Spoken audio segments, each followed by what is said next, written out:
Sa video na ito ay kilalanin natin si Kate Key, ang bodyguard o personal security guard ni Vice President Sara Duterte. Usap-usapan sa social media ang palaging kasama ni Vice President Sara Duterte na mala heartthrob ang dating dahil sa kanyang kapugian. Ayon sa mga netizens, siya ay matigas, matinik at matapang. Siya ay walang iba kundi si Raven Snapper o Lieutenant Code 1. Ang pinagkakatiwalaan na close-in security ni Vice President Sara Duterte. Siya ay second cousin din pala ng ating pangalawang Pangulo. Siya ay anak ng mayaman na pamilya. Siya ay isang Lieutenant Navy officer mula sa rank of Ensign, Lieutenant Junior Grade and Lieutenant at ngayon ay naghihintay para sa kanyang promotion para maging Lieutenant Commander. Tatlo silang magkakapatid at lahat sila ay Navy officers.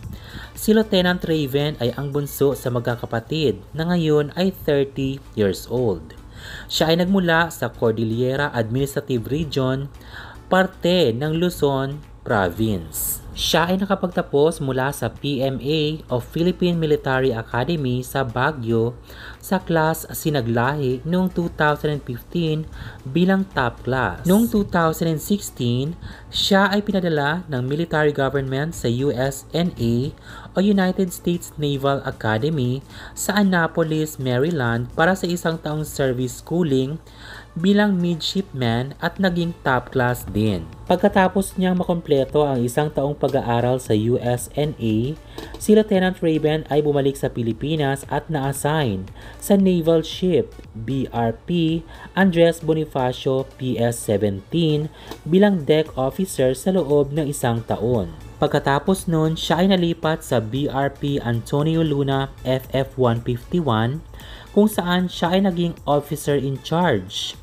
at kalaunan ay nakuha niya ang role bilang Air Warfare Operation Officer. At pagkatapos ng kanyang ilang taong serbisyo sa naval ship, siya ay sumali sa Elite Forces of the Philippines at naging hasa sa training bilang marksman, sharpshooter, sniper at martial artist. At nang si Madam Sara Duterte ay naging vice presidente ng Pilipinas, ni-request niya si Lieutenant Raven na sumali sa PSG o Protection Security Group Troopers para maging BPSPG o Vice Presidential Security and Protection Group, at kung saan siya ay naging membro at siya ay napili na bilang isang most trusted close-in security ni Vice President Sara Duterte. At kaya naman siya ay tinagurian na matigas, matinik at matapang na si Lieutenant Raven Snapper. Kaya naman masyado na siyang sikat ngayon at ayon sa mga netizens ay sana